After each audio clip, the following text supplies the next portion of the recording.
Siniseryoso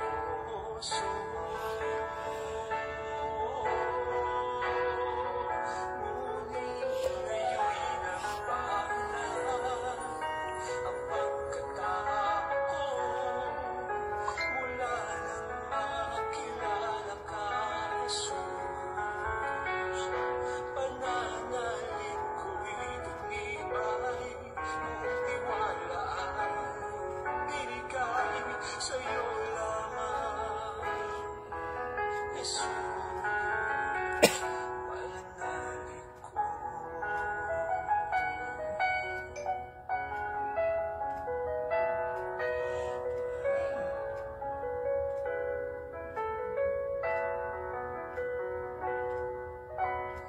Buhay sa kasalanan ng puso, pag-ibig ko'y hindi nilaan sa'yo. Mahina sa tukso ang pagkatao ko, pananalig ko sa'yo'y hindi siniseryoso.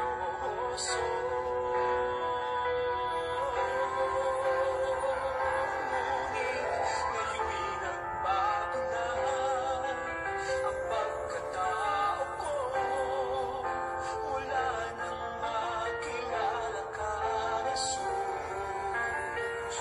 Pananalig ko'y tumibay, buong tiwala ay binigay sa'yo lamang, Jesus. Pananalig ko.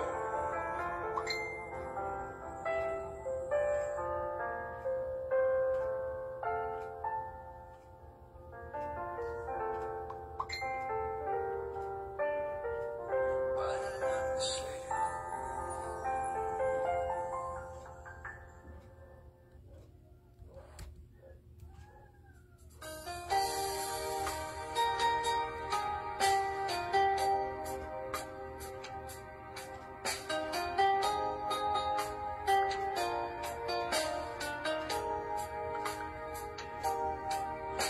Ay buti-buti mo, Panginoon,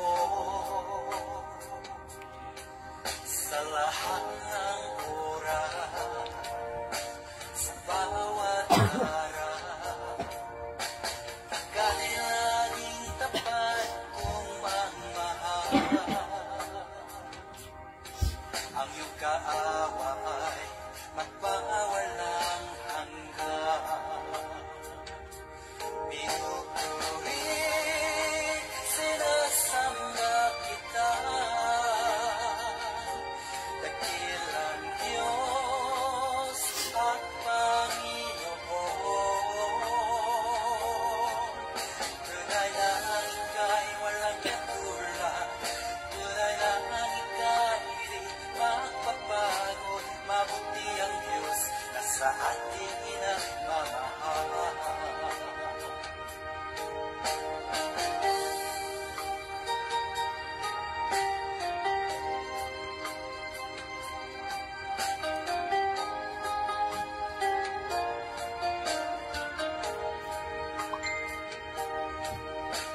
Ay buti-buti mo, Panginoon, sa lahat ng oras.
Ebanghelyo ng Panginoon ayon kay San Marcos. Papuri sa iyo, Panginoon. Si Jesus ay sumakay sa bangka at bumalik sa kabilang ibayo. Nasa baybayin pa lamang siya ng lawa ay dinudumog na siya ng napakaraming tao. Naroon din ang isang tagapagpamahala ng sinagoga na ang pangalay Jairo. Pagkakita kay Jesus, siya'y lumuhod sa paanan nito at nagmakaawa. Nag-aagaw buhay po ang anak kong dalagita.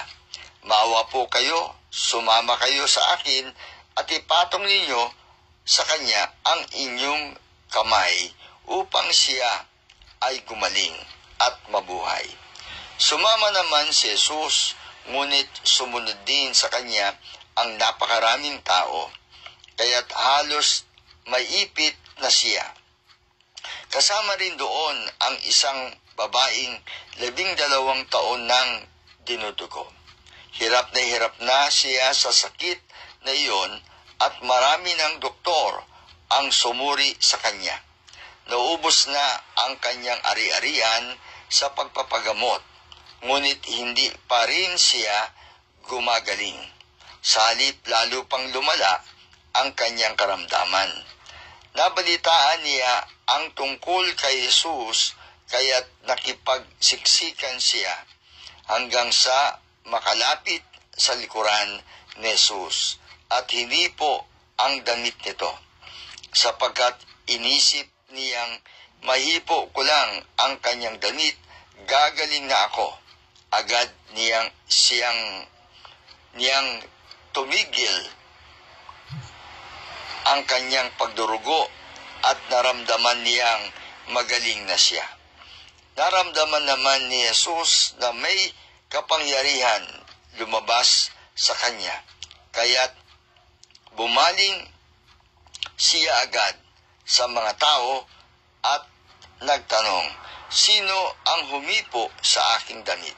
Sumagot ang kanyang mga alagad, "Nakikita po ninyong napakaraming nagsisiksikan sa paligid ninyo. Bakit pa ninyo itinatanong kung sino ang humipo sa damit ninyo?" Subalit patuloy na lumingon-lingon si Jesus sa paghahanap sa kung sinong humipo sa damit niya. Palibas ay alam ng babae ang nangyari. Siya'y nanginginig sa takot na lumapit kay Jesus, nagpatira pa at ipinagtapat ang buong katotohanan. Subalit sinabi sa kanya ni Jesus, "Anak, pinagaling ka na ng iyong pananampalataya. Umuwi ka na at ipanatag mo ang iyong kalooban. Ikaw ay magaling na." Habang nagsasalita pa si Jesus, may ilang taong dumating mula sa bahay ni Jairo.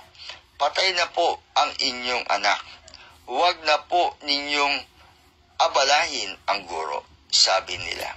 Ngunit nang marinig ito ni Jesus, sinabi niya kay Jairo, "Huwag kang mawala ng pag-asa. Mananampalataya ka lamang." Walang isinama si Jesus noon maliban kina Pedro at ang magkapatid na Santiago at Juan. Nang dumating sila sa bahay ni Jairo, nakita ni Jesus na nagkakagulo ang mga tao. May mga nag-iiyakan at nananaghoy. Pagkatapos niya ay kanyang sinabi, "Bakit kayo nagkakagulo at nag-iiyakan? Hindi patay ang bata, siya'y natutulog lamang."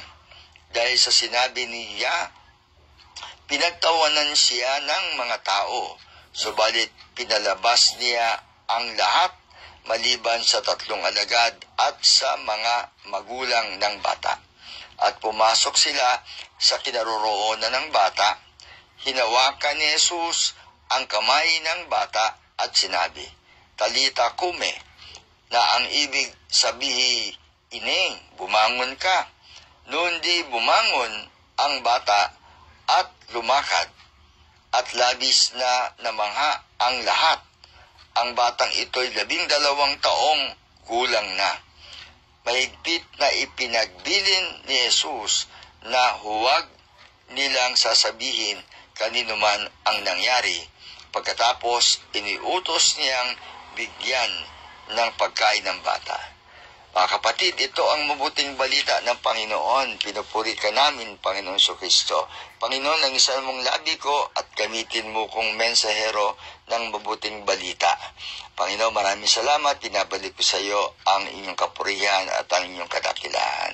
So, good morning uli and welcome po dito sa online ministry ni Sister Angelica. Sister Angelica, good afternoon. Good afternoon pala, no?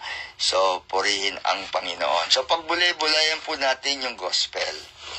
So, sa Ebanghelyo na narinig po natin ngayon, na nabasa ko po, no? Pananampalataya na naman.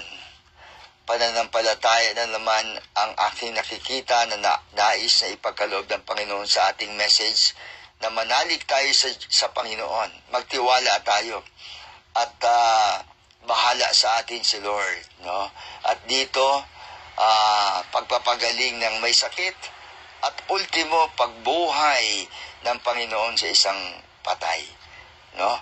So dito merong mga nangangailangan. Si Jairo nangangailangan, no, na yung kanyang anak na naghihingalo, no, na nangangailangan siya na sino bang lalapitan para mapagaling, no? Siguro, ewan ko lang, baka mayroon ng doktor o nagsabi na wala na siyang kagalingan, kaya ito naghihingalo na, no?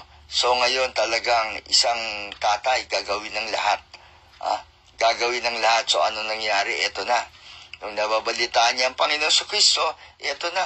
Nung alam niya, nandoon sa lugar niya ang Panginoon, pinuntahan niya, no? Pinuntahan niya.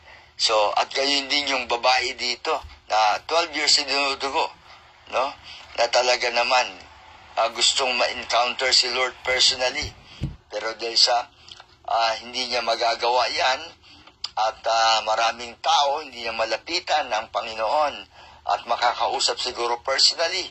So, nag-iisip na lang siya na lapitan at sikaping mahawakan man lamang ang laylayan ng Panginoon at taniwala siya na gagaling. So dito sa dalawang kaso na ito, pananampalataya.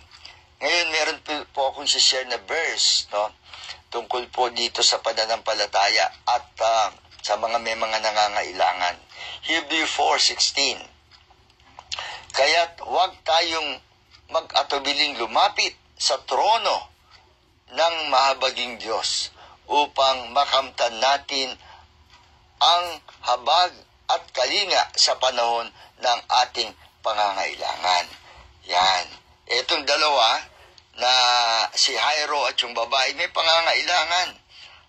Kanino lumapit sa Panginoon. Yan. So tayo rin po, kung may pangangailangan at meron kang sakit ngayon, brothers and sisters, meron kayong karamdaman, sa Panginoon tayo lumapit. So ngayon ano nangyari dito sa ating ebanghelyo? Okay? Nakausap ni Jairo ang Panginoon. Panginoon, nag-aagaw buhay ang aking anak na dalagita. Patungan lamang niyo siya ng kamay at gagaling. Ganong kalakas ang pananampalataya. At ngayon, ano ang sabi ng Panginoon? Sige, halika. No, halika. So, sige, sumama ang Panginoon. Pero habang sila po ay yumayao na at papunta na po doon, kung nasa saan yung bahay ni Jairo, so meron pang dumating ngayon na nagsabi, huwag niyo nang abalahin ang guro, ang Panginoon. Patay na ang anak mo. Yan, galing doon sa bahay. Pero anong sabi ng Panginoon? Huwag kang mawalan ng pag-asa. No? Huwag kang mawalan ng pag-asa. Binigyan ng hope itong si Jairo. At pagkatapos, eto na. Yung babae naman, sumiksik. Ngayon hinawakan niyang laylayan na talagang sinikap niya. Tapos may lumabas sa kapangyarihan sa Panginoon. Tapos nagtanong, sinong humawak sa akin? Pero ang totoo nun, alam ko. Alam ng Panginoon kung sino because God knows everything because He is God. Kailang nanunubok siya. At tinitignan niya kung magiging tapat yung babae. Ayun. So ngayon, ano sabi ng mga alagad? Ang dami pong sumisiksik sa inyo. Ang dami nagsisiksikan. No? Para para makalapit sa inyo. Tapos tatanungin niyo sino ang humipo sa laylayan ninyo. Yan. No? Ngayon, ito na. Nung nalaman ng babae, nakikita ng babae yung nangyayari, so natakot siya. Nanginginig. Kasi siya yung pinag-uusapan eh. Pero tingnan ninyo, kahit takot siya, nagsabi siya ng totoo. Nagtaas siguro ng kamay. Ako po. Sabi, ako po. Yan. Ayan ang sabi ng Panginoon. Okay. Dahil sa pananampalataya mo, ikaw ay magaling na. So, alam ng Panginoon na may sakit siya. No? Sinubok lang siya ni Lord para malaman kung magtatapat, magiging honest. Ito. Nung sinabi niya na siya nga, di anong sabi ng Panginoon? Dahil sa pananampalataya mo, ikaw ay pinagaling na. Humayo ka na. You see? So, alam niyo, brothers and sisters, ang kailangan natin talaga ay ang pananampalataya sa Panginoon. Ngayon, kung meron tayong pangangailangan, anytime na nangailangan tayo, at kahit na anuman ang ating pangangailangan, imposible man ito na makamit natin by our own effort or what, kay Lord, there is nothing impossible. No? Yan, kaya nga sabi ko nga dito sa aking kinote, diba, sa Hebrew 4:16, kaya huwag tayo mag-atubiling lumapit sa trono ng mahabaging Diyos. Paano ito? Paano tayo makakalapit sa trono ng mahabaging Diyos? Sa pananalangin. Prayer. No? So ngayon, ito, nagtuloy na yung ang Panginoon at tumuloy doon sa tahanan nila Jairo. Tapos doon, nag-iiyakan ng mga tao at nagkakagulo. No? Tapos sabi ng mga tao, patay na ang anak nyo. Ano ang sabi ng Panginoon? Natutulog lamang ang bata. Natutulog lamang. Nagtawanan ang mga tao doon. Bakit? Kasi talaga namang patay na. Patay na talaga. Siyempre, nagtawanan. So ngayon, pumasok na ang Panginoon kasama yung tatlong alagad, at yung magulang ng bata. Anong ginawa ng Panginoon? Hinawakan sa kamay. Hinawakan ang kamay ng bata. Okay? At pagkatapos, eto na, ano nangyari? Bumangon ang bata. Sabi nga pala, Talita kumi. Bumangon ka. So, ang bata ay bumangon. At gumaling. Anong sabi? Bigyan siyang pagkain. Pakainin niya siya. You see? Tingnan ninyo. Naghihingalo. Yung isa dinudugo. Sabi nga dun sa yung babaeng dinudugo, naubos na yung kanyang pera sa mga doktor, sa mga gamot. Pero walang nangyari. At lumala pa. Tingnan ninyo. So, ano ang kanilang ginawa? Lumapit sa Panginoon. Na-solve ba yung problema nila? Yung problema ni Jairo para sa anak niya. Tingnan po ninyo, brothers and sisters, ama yan. Sipin nyo, ako, ama din po ako. Marami nakikinig sa ating ama. Magulang, kahit nanay. Tapos ang anak nyo may sakit na maluba. May sakit na maluba. Hindi ba? Parang nararamdaman po nitong Jairo. Talagang nakaka-stress. No? Yan. Pero alam niyo, brothers and sisters, ito nga ang kailangan natin. Let's be connected with Jesus. Tanggapin si Kristo. Manampalataya tayo sa Panginoon. Everything will be all right. Yes. And pagka nasa atin ang Panginoon, sabi nga, ask and you shall receive. Ganun po kasimple. Ganun kasimple.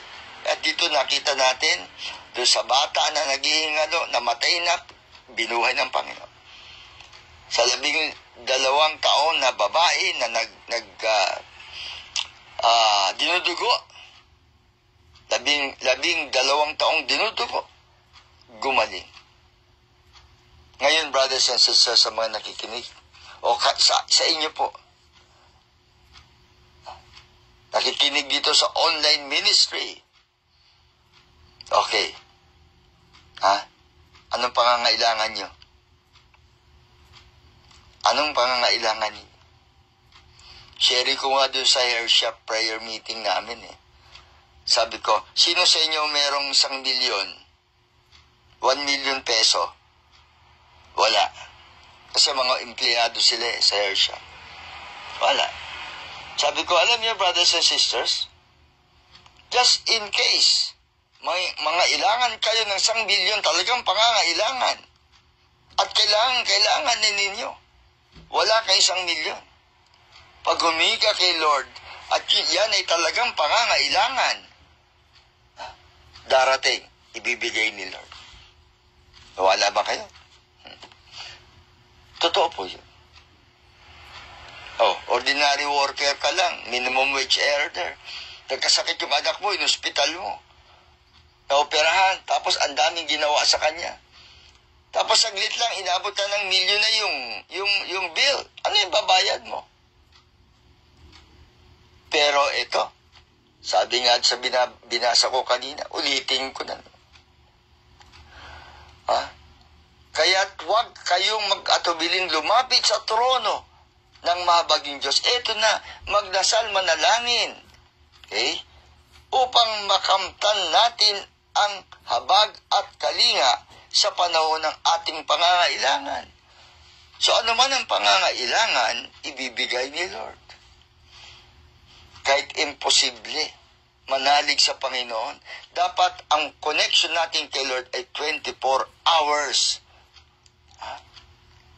Parang wifi, di ba? Pagka 24 hours yung connected sa wifi, para kang saya-saya Pero pagka wala ka ng connection, hindi ka maka-message. Di ba? Hindi ka makapag-Facebook. Okay? Hindi ka maka-communicate sa mga loved ones mo.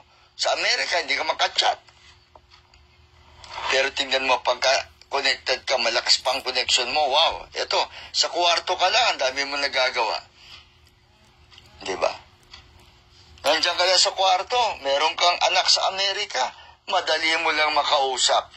Makikita mo pa, may video chat pa. Hindi ba? Ganon. Di lalo na siguro kung ang connection natin kay Lord. Hindi po ba? Kung tayo ay konektado sa Panginoon. So brothers and sisters, ang gospel ngayon, ito again, manampalataya tayo sa Panginoon, tanggapin natin si Kristo sa buhay natin. Tanggapin natin si Kristo, accept the Lord Jesus Christ, and make Jesus as Lord and Savior of our life. Ama, maraming salamat po sa gospel na ito at nawa lahat ng mga nakapakinig sa gospel na ito ay palaguin ang kailang pananampalataya, Panginoon, bigyan ng bagong buhay, bigyan ng buhay na masagana, Panginoon. Lahat may sakit, pagalingin niyo, Panginoon. Ama, maraming pong salamat sa pangalan ng Jesucristo. Ito ang aming panalangin. Sa ngalan ng Ama, ng Anak, Espiritu Santo. Amen. So, magandang hapon muli, Sister Angelica. Marami pong salamat muli, sa pag-invite sa akin sa online ministry mo. So, God bless po sa ating lahat.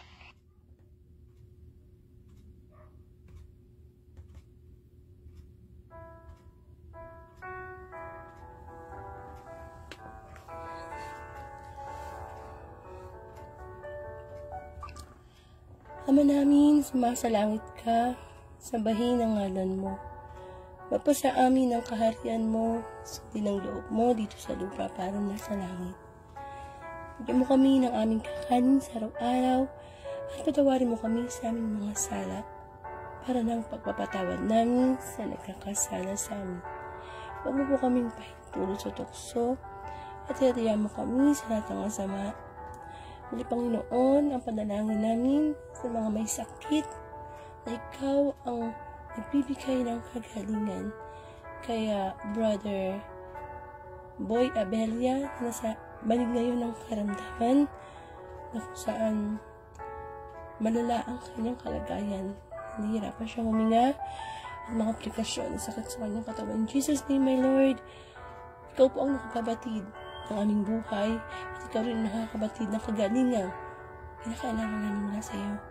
Gayon din kay Brother Danny De Collado na nasa hospital ngayon, Lord. In Jesus' name, Lord, ikaw po ang magpagaling at lahat po ng mga nakakaranas ng sakit sa oras na ito. At ang iyong abang lingkod na may ubot sipon, in Jesus' name, my Lord, ang kagalingan pa rin nasa sa iyo, Panginoon. At lahat ng mga dumadanas sa mga pisikal na karamdaman, Panginoon, hipuin mo, Panginoon, at manalig tayo na ang kagalingan ay hindi imposible sa Diyos. Butikit sa lahat, Lord, ang spiritual healing ang higit namin idinarasal sa iyo. Ang mga sakit naming spiritual, Panginoon, ay kagalingang kailangan naming mabuhay, kailangan naming gumaling at manampalataya sa iyo, Panginoon. Muli, ang panalangin sa buong mundo, ang panalangin sa kagalingan sa buong mundo, ang panalangin sa Facebook Live na ito, panalangin mo sa iyong amang lingkod, Panginoon. Pinapanalangin ko din lahat mga ginagamit mo na mga ngaral, mga naglilingkod sa Diyos. Sa iyong ubasan, Panginoon, ay patuloy mong gabayan.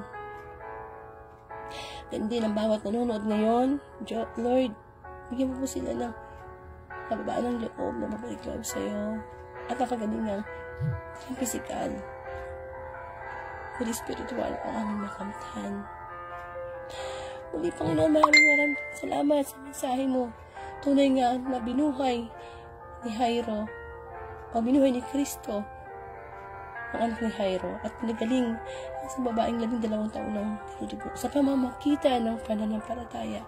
Panginoon, patatagin mo, panalangin mo ang aming pananampalataya sa iyo upang buhay kami, hindi lang pisikal, kundi buhay kami spiritual. Maraming salamat. Ito'y panalangin namin sa pangalan ng Panginoong Hesus, sa patubal ng Espiritu Santo. Amen.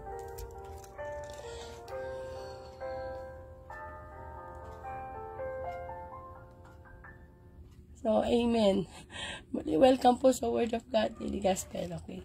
So, maraming salamat, Brother Reynaldo Tan. Siya, isa sa mga guest preacher natin. Isa sa mga regular na God's servant sa online ng Word of God. So, salamat. Kasi talagang pag ganyang may mga case, no? Malat na malat ako. Ilang araw na akong inuubo. Tsaka sinisipon, uso po ngayon yan, no? May mga kapatiran tayo na tumutulong para magbigay ng reflection. Yan. So, yun po, kung hindi nyo po na-umpisahan ang Tuesday Gospel, pwede po kayong balik sa Facebook account ko or sa YouTube channel. Yung pa-subscribe na lang po sa YouTube. And then, pagkatapos po nitong Tuesday Gospel, kahapon, kasi kahapon ako talaga dapat ang magbibigay ng reflection. Pero hindi na kaya eh. Hirapan na ako. At salamat, sinalo ni Brother Raytan. At susunod na po yung Wednesday Gospel. Ngayon po, January 31, 2024, nasasaluin naman ni Brother George Minjoro. So, bigyan nyo lang ako ng mga ilang minuto. Pagkatapos ng live na ito, susunod na po yung Wednesday Gospel. Anong oras na ba? Siguro mga 7:45, makakapag-start po ako ulit. For the glory of the Lord. Maraming pong salamat. And of course, ang Facebook Live na ito, Word of God, ay Monday to Saturday. Mas bali, alas 6 po ng gabi. Pero yun nga, pag may mga ganitong case, minsan naiiba yung oras.